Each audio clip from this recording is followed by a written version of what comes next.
안녕하세요. 다양동에 사는 40대 주부입니다. 우연히 아는 동생으로부터 우리 또래가 듣기에 아주 재미난 채널이 있다고 꼭 한번 보라 해서 이 채널을 알게 됐지 뭐예요. 몇 번 듣다가 나도 한번 사연을 보내볼까 해서 이렇게 용기 내어 오늘 문을 두드려 봤어요. 저희 집안의 어른들 이야기예요. 지금부터 이야기를 시작하겠습니다. 저에겐 올해 80이 되신 시어머님이 계셔요. 아버님은 몇 해 전에 암으로 돌아가셨어요. 폐암 3기 진단을 받고 거의 1년 만에 하늘로 가셨죠. 생전 담배를 입에도 대던 분이 아니었어서 저희에겐 꽤나 충격이었답니다. 저희가 이런데 어머님은 어떠셨겠어요? 두 분은 강원도에 있는 같은 마을에서 나고 자라 6.25 전쟁통에 부모님을 따라 같이 피난을 떠나 70년 평생을 함께 하셨어요. 2살 터울로 저의 어머님이 연상이시랍니다. 그때만 해도 오히려 연상을 더 며느리감으로 선호했다고 해요. 여자란 모름지기, 남자를 품어줄 수 있는 넉넉한 아량을 지녔어야 했다나요. 그런데 제가 시집와서 들어보니 저희 아버님, 이런 어머님을 놔두고 젊을 때 한참 여자께나 만나 어머니 속을 썩이고 다니셨더라고요. 여자 문제로 어머님 소가리가 이만저만이 아니셨대요. 갓난쟁이들은 줄줄이 셋이나 낳으셨는데 그땐 또 이혼은 절대 상상할 수도 없는 그런 유교 문화가 팽배했잖아요. 여자가 이혼하면 소박 맞은 줄 알고 큰일 나던 그런 때요. 아버님은 생활비를 줄 때도 있었고 안 줄 때는 더 많았고요. 결국 어머님이 동네 사람들 옷 만들어주는 소일거리 하고 낮엔 애들 들쳐업고 논밭으로 품앗이 다니면서 생계를 꾸려 가셨었다고 해요. 옛날 우리 어머님들 세대 들으면 다 그랬겠지만 저희 어머님 이야기 들으면 와, 어떻게 그렇게 사셨어요? 하는 소리가 절로 나요. 얼마나 고생을 하셨던지 아버님 폐암 선고 받으셨을 때 뭐라 하셨는 줄 아세요? 어이그 그리 마누라 속을 썩이더니 벌 받은 거라니. 이래선 죄 짓고 못 산다 했어. 아유, 어머님 아무리 힘드셨어도 아버님 암이라잖아요. 아버님 어떻게 해요? 애야, 울지 마라. 울지 마. 난 괜찮다. 네 시어미 말이 틀린 것도 아닌 것 같다. 내가 벌 받은 거야. 아버님, 그렇게 말씀은 하셨어도 저희가 집으로 돌아간 후에 방에서 대성통곡하셨다고 합니다. 어머님 말도 사실 진심은 아니시겠죠. 얼마나 기가 막히면 하늘을 운운하시면서 얘기를 하셨겠어요. 젊을 때나 여자 때문에 좀 고생하셨지. 이후엔 그래도 저희 아버님도 마음 차리시고 근면 성실하게 사셨거든요. 조그마한 구두방도 운영하시면서요. 아, 아버님 가게엔 참고로 다방은 절대 사절이었어요. 어머님이 여자 문제로 하도 데이셔서 아버님 근처에 여자만 나와도 노이로제 반응을 보이셨거든요. 구두방이 동네에서 사랑방 역할도 했었는데 왜 그런 분위기 아시죠? 오며 가며 동네 어르신들 좁지만 모여서 이 얘기 저 얘기 사는 얘기들 풀고 가시잖아요. 그럴 때면 기분 삼아 어르신들 다방 커피도 먹고 싶어 하곤 했었나 봐요. 저희 어머님 무서워서 아무도 시도는 못 하셨지만요. 그렇게 남편 단돌이까지 다부지게 치시던 어머님이셨는데 아버님이 암 선고로 돌아가셨지만 사실 아버님이 돌아가시기 전 이상 증상이 찾아온 건 어머님이 먼저셨어요. 어머마, 네 시어미가 아무래도 좀 이상하다. 심장이 순간 철렁했습니다. 왜요, 아버님? 며칠 전에 겨울 코트를 맡긴다고 세탁소에 바리바리 싸들고 갔었거든. 그런데 오늘 코트들이 모조리 어디 갔냐는 거다. 그래서 당신이 얼마 전에 세탁소에 맡겼잖아 했더니 금시초문인 사람처럼 자기가 언제 그랬냐고. 아버님이 잘못하신 건 아니세요? 예, 이게 벌써 몇 번째 일이야. 일전에는 찌개를 가스불에 올려놓고 목욕을 하러 들어가는 바람에 하마터면 침 날릴 뻔했어. 아유, 그런 일이 있었어요? 어머님은 뭘 하셨어요, 그때? 자긴 그런 적이 없다는 거야.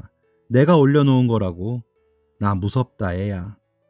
난감했습니다. 치매 아니신가? 그 생각밖에는 안 나는 거예요. 일단 아버님을 안심시키는 게 급선무라 별일 아닐 거라고. 가끔 저도 그렇게 깜빡깜빡할 때 많다고 오버하는 소리하고 병원을 바로 예약했어요. 며칠 뒤 큰 대학병원을 갔죠. 그런데 의사로부터 나온 소리는 뜻밖이었습니다. 사실 지금 어머님은 경계성 지능장애를 겪고 있습니다. 네? 그게 무슨 말씀이세요? 경계성 지능장애라니요? 모르셨어요? 이게 선천적인 것도 있지만 가난한 양육 환경에서 어렸을 때 이미 발병이 돼서 진행되는 후천적인 요인도 크거든요. 어머님 연세로 봐서는 분명 이상 증상이 나타나셨을 텐데 병원을 안 가셨던 것 같아요. 치매는 아니고요. 경계성 지능장애로 분류되는 분입니다. 아마 청소년기에 나타나셨을 텐데 정확한 진단을 안 받은 채로 쭉 살아오신 것 같아요. 그게 가능해요? 네, 이 장애의 경우는 비장애인과의 경계가 거의 모호하다는 의미에서 붙여진 병명이기도 하거든요. 그래서 다소 행동이 느리거나 말이 어눌하거나 하는 걸 남들과 좀 다르구나 정도로 인식할 수 있어요. 성인이 된 후에 당사자 역시 학습된 것이 있기 때문에 큰 사고가 아니고서는 도드라지지가 않거든요. 그래서 아동기 때 진단들이 많이 떨어져요. 전혀 몰랐어요. 생각도 못 했고요. 어렸을 때 그냥 고생만 하셨다 했지. 저희랑 생활하는데도 그때 의사가 제 말을 잘랐습니다. 어린아이 같은 때 없으셨어요?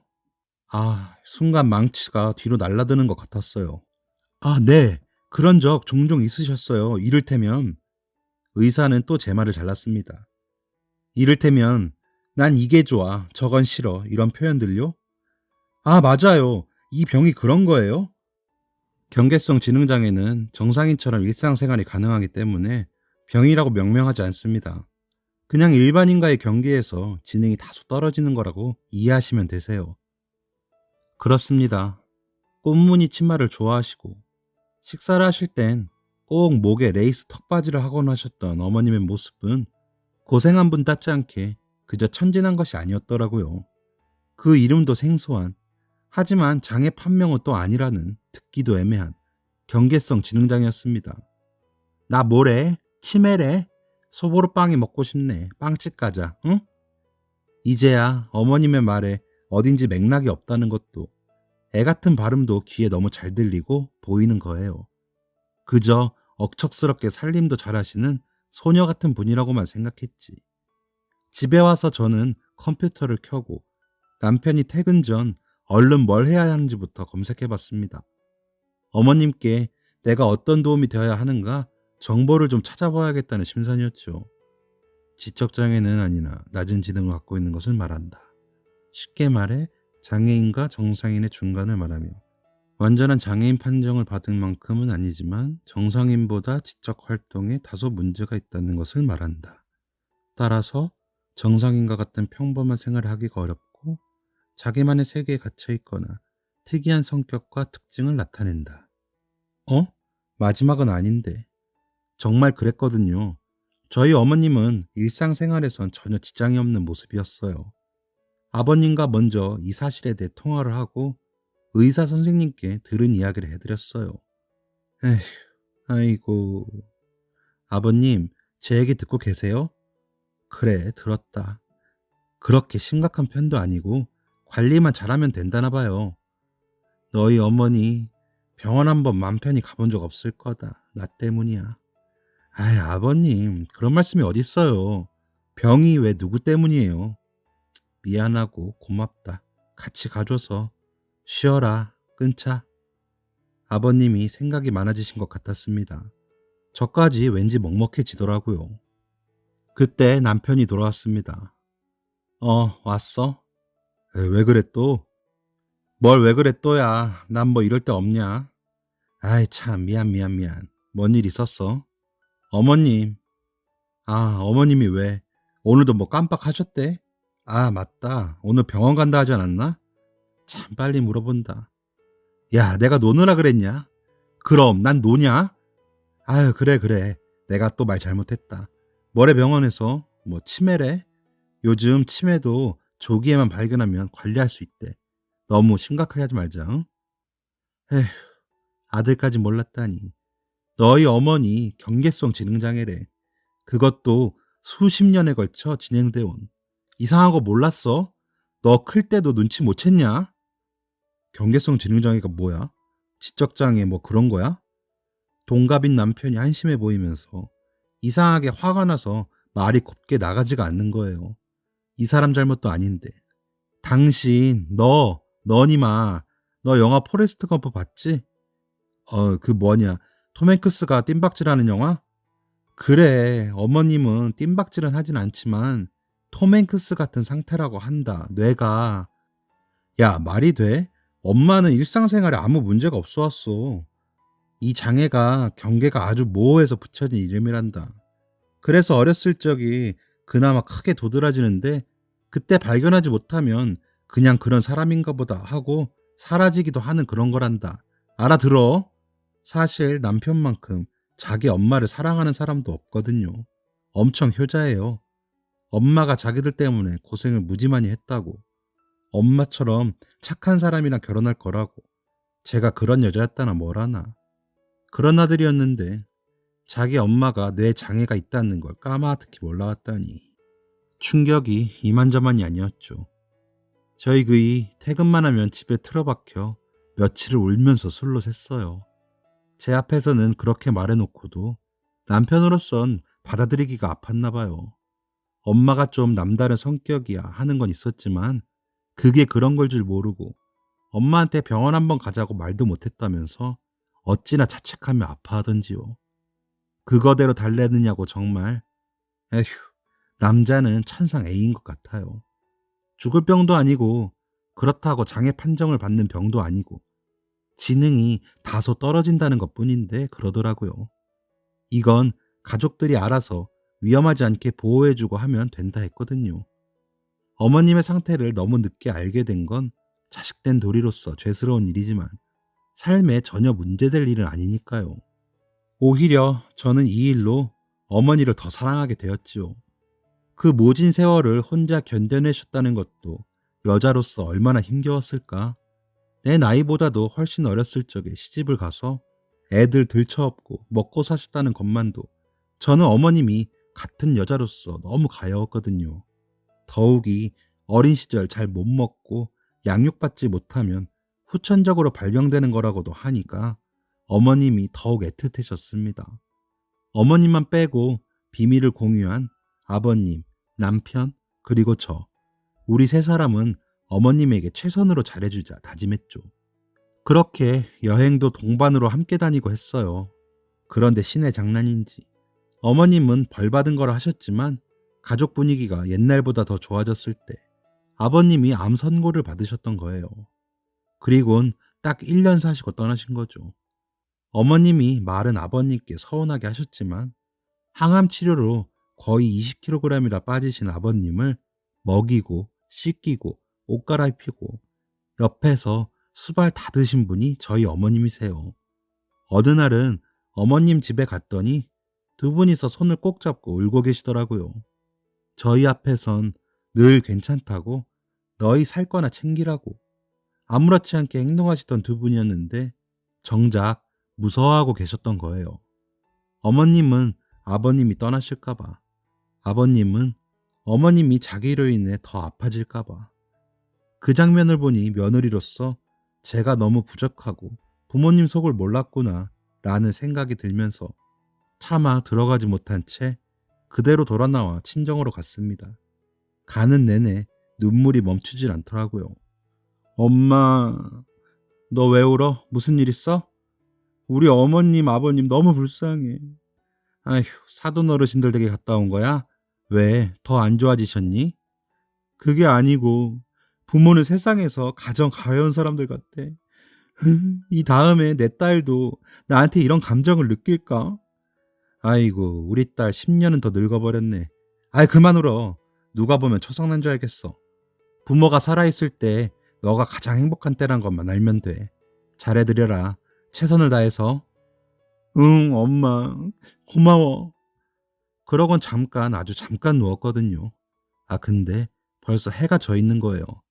집에선 전화가 몇십 통이 들어와 있고요. 아, 엄마, 왜 나 안 깨웠어? 소정이도 학원서 올 때 됐단 말이야. 아이, 참. 저. 아까 전까지만 해도 부모님이 뭐 세상에서 뭐 제일 가여워? 야, 내가 너 깨우는 사람으로 태어난 줄 아니? 30년 넘게 데리고 산 시간 동안 내가 널 얼마나 깨워왔겠니? 응? 아유, 지겨워. 저의 적반하장식에 엄마의 목청이 환히 열어 젖혀진 것이죠. 엄마 목소리가 원래 이렇게 크시냐고요? 저희 친정 엄마로 말씀드릴 것 같으면 한마디로 저희 시어머님과는 완전 정반대 스타일이세요. 장부 중에 여장부시죠. 저희 엄마가 처음부터 그런 건 아니에요. 시어머님처럼 저희 엄마도 저를 포함해 위로 하나 아래로 하나 애셋을 낳으셨죠. 아빠가 막내 동생 100일도 못 보고 돌아가셨거든요.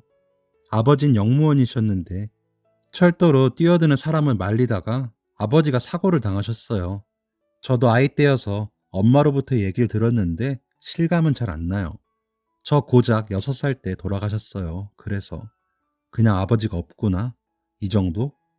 커오면서 아버지에 대한 부재는 느꼈지만 제 삶에 큰 영향을 끼치진 않았거든요. 그만큼 저희 엄마가 부족함 없이 아빠의 빈자리를 다 메워주셨던 것 같아요. 제가 엄마가 되고 보니 그건 거의 불가능한 일이었을 텐데 싶더라고요.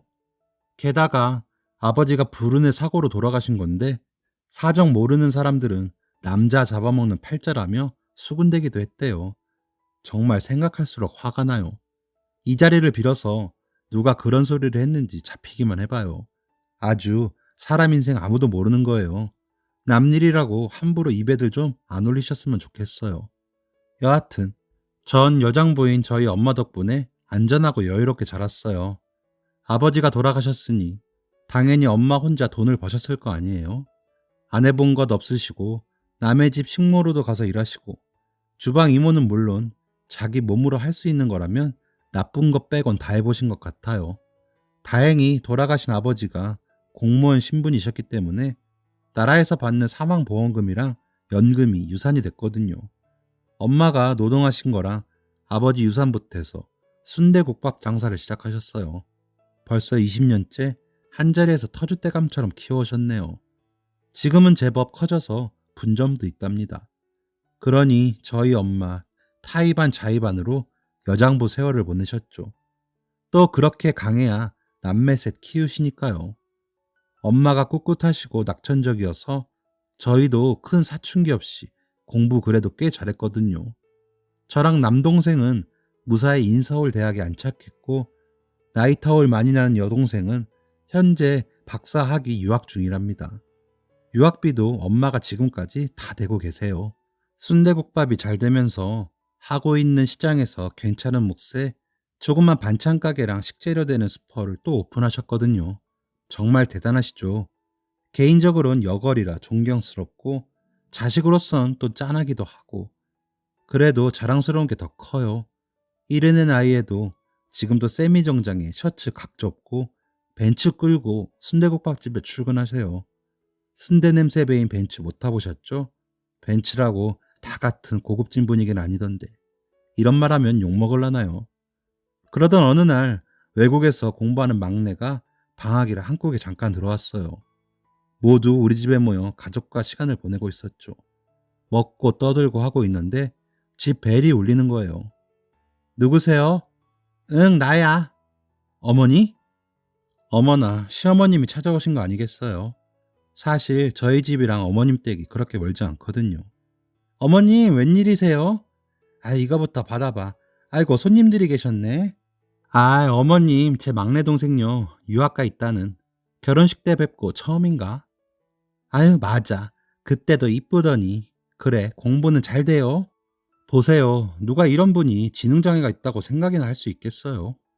어머님 손엔 시장 바구니가 한가득 들려 있었습니다. 종종 이렇게 저희 주시려고 시장을 잔뜩 봐서 집에 오시는데 이날도 그런 거였어요.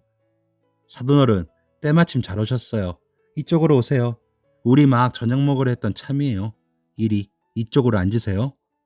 친정엄마는 오셨으면 식사 잡수고 가시라고 식탁에 어머님을 앉히셨습니다.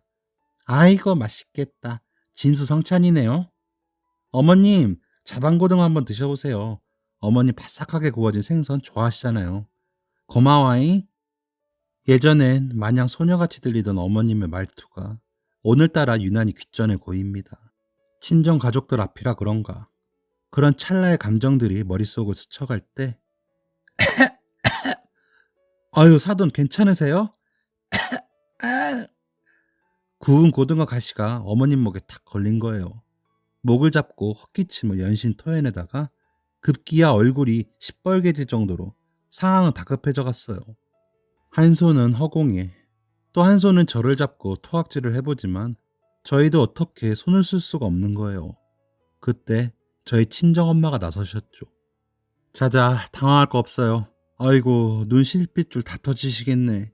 예, 너 물 한 컵 더 떠와. 너무도 태연히 말하는 저희 엄마.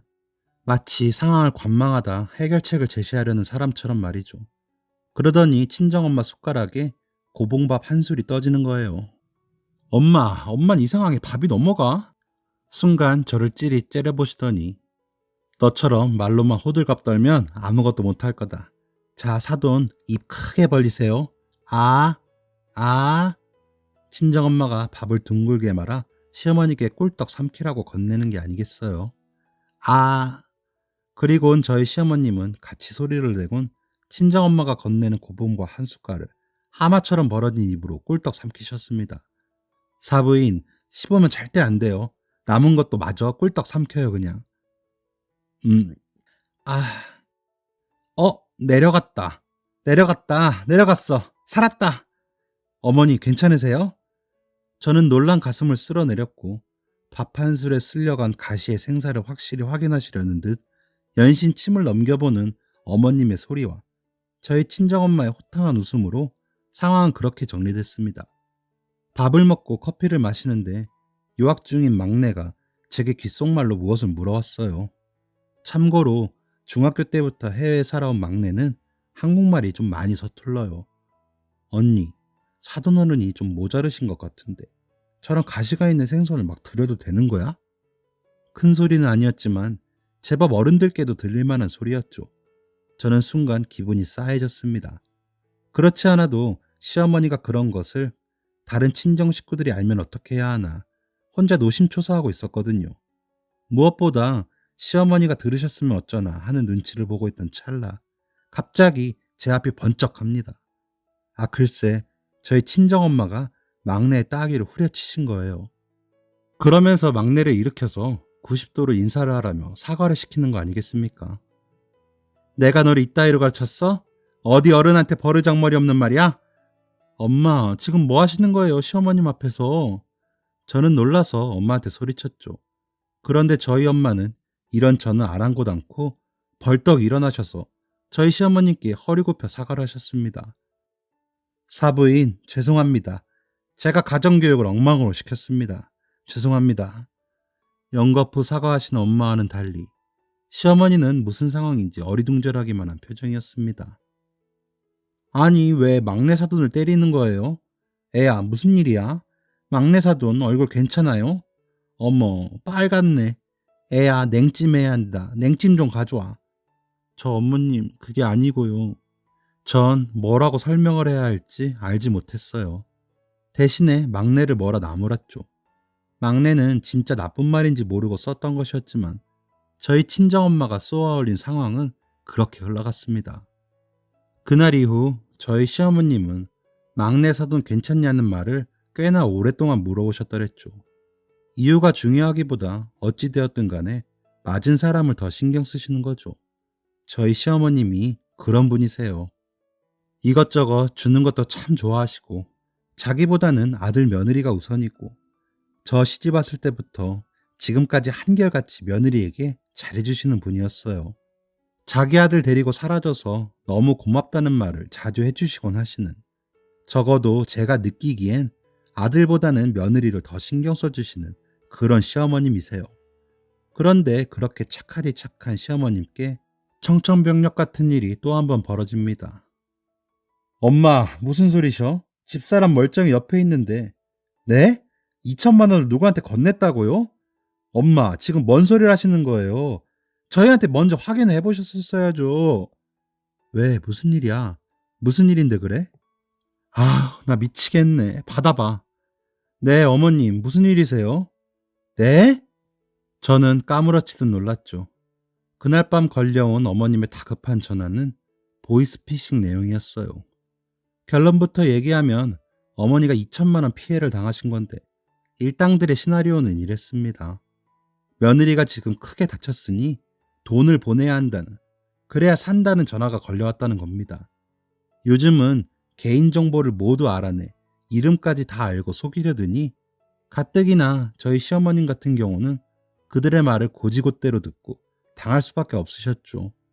며느리가 다쳐서 지금 응급실이고 큰 수술을 해야 하는데 수술비를 줘야 수술을 할 수 있다는 말에 어머님은 일당의 지령대로 은행에 가서 거의 미천만 원을 찾아서 일당에 건넨 겁니다. 자식들이 준 용돈과 남의 집 설거지 청소 알바하며 틈틈이 모으신 2천만 원이었습니다. 엄마 바보예요. 뉴스도 못 봤어? 그 돈이 어떤 돈이라고 얼굴도 모르는 사람한테 보내. 난 애미가 다쳤다고 해서 그것만 믿었지. 목숨이 위험하다고 당장 수술해야 한다고 했는데. 속상함에 다그치는 아들 앞에서 어머님은 완전히 얼어붙은 애가 됐습니다. 며느리 다쳤다는 소리만 듣고 제정신이 아니셨던 거죠. 그런데 말이에요. 저희 어머님 그 상황 속에서 이런 말을 하시는 겁니다. 애미만 무사하면 됐어. 그 한마디를 남기시고는 슬픈 표정으로 방으로 돌아 들어가셨어요. 그렇게 어머님은 한 달 가까이 몸져 눕게 되셨고 그동안 아이 같던 말투는 이제 누가 봐도 어눌하게 변한 상태가 악화돼 가셨습니다. 겉으론 큰 표현은 안 했지만 정말 큰 충격을 받으셨던 거죠. 저는 이 사실을 친정엄마께 얘기 드렸어요. 시간이 가면서 저 또한 답답함과 속상함이 감정으로 쌓아가던 무렵이었거든요. 하소연할 때가 필요했죠. 그리고 며칠 후, 야, 너 집에 좀 들러. 왜요, 엄마? 와, 보면 알아. 다짜고짜 집에 들르라는 소리에 겁부터 덜컥 났어요. 저만 그런가요? 나이 들고 가장 무서운 전화가 부모님한테 걸려온 전화인 거. 혹시나 무슨 일이 났을까 하는 염려 앞서서요. 서둘러 친정으로 달렸습니다. 엄마, 무슨 일 있어요? 역시나 도착하자마자 꺼낸 제 말에 엄마는 두꺼운 봉투 하나를 내미시는 거예요. 이게 뭐야? 나 용돈 주려고? 네 용돈을 내가 왜 줘? 네 서방한테 타야지. 그럼 이건 뭐야? 뭔 돈이 이렇게나 많아? 3천만 원이야. 사돈 어르신 가져다 줘. 우리 시어머님? 엄마가 왜?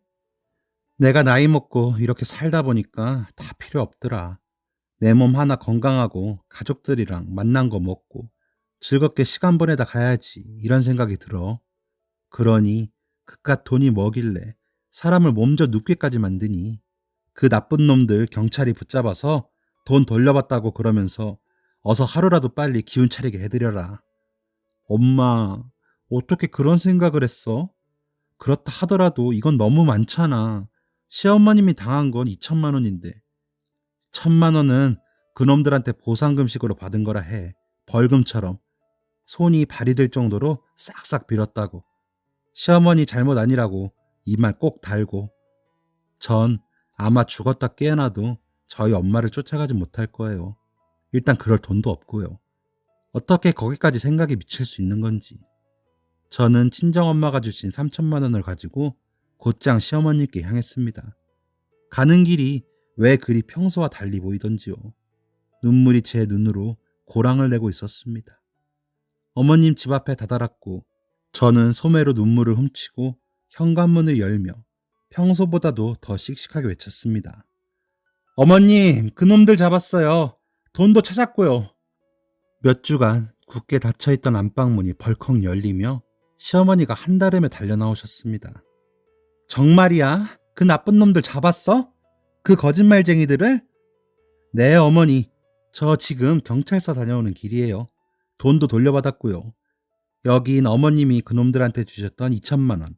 그리고 이거는 어머니 마음 아프게 한 죄로 1천만 원 벌금으로 더 받아왔어요.